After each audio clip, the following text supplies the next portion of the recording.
Israel dan Amerika tak percaya. Rusia dan Indonesia turun tangan, bantu Hamas satukan seluruh kekuatan Palestina.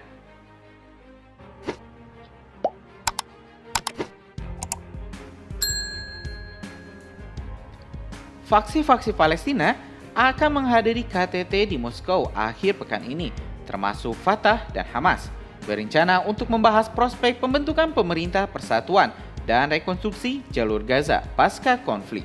Pernyataan tersebut disampaikan langsung oleh Dubes Palestina untuk Rusia, Abdel Hafiz Noval, kepada kantor berita Rusia Sputnik Rabu 28 Februari 2024. Rusia akan menjadi tuan rumah pertemuan antar Palestina di Moskow mulai Kamis hingga Sabtu, kata Wakil Menteri Luar Negeri Rusia Mikhail Bogdanov kepada Sputnik.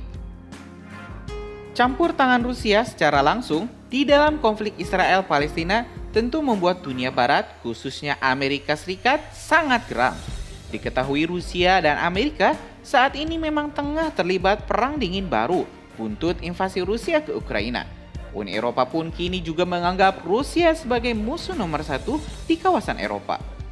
Karena itu, campur tangan Rusia untuk membantu Hamas menguasai seluruh teritorial Palestina tentu membuat Amerika dan Israel makin kesulitan untuk mengalahkan para pejuang Palestina.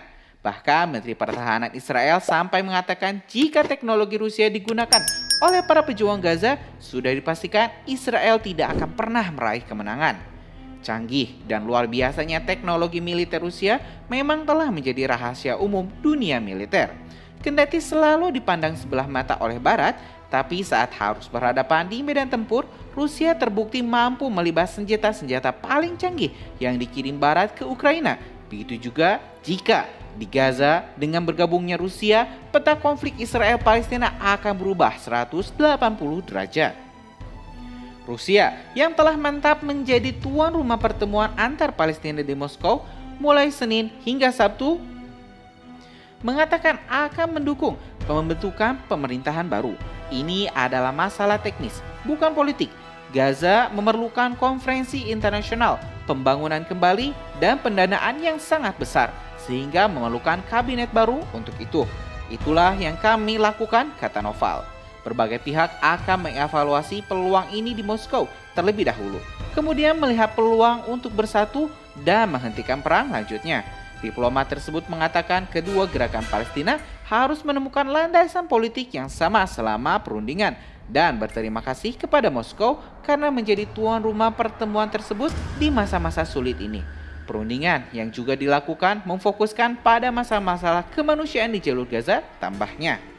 Pertama, kami ingin menghentikan perang. Dan kedua, lebih banyak bantuan internasional masuk ke Gaza. Ada lebih dari 2 juta orang di Gaza. Mereka membutuhkan 500 truk bantuan kemanusiaan setiap hari. Sejauh ini jumlah maksimum baru di angka 100 dan itu tidak cukup, kata Noval.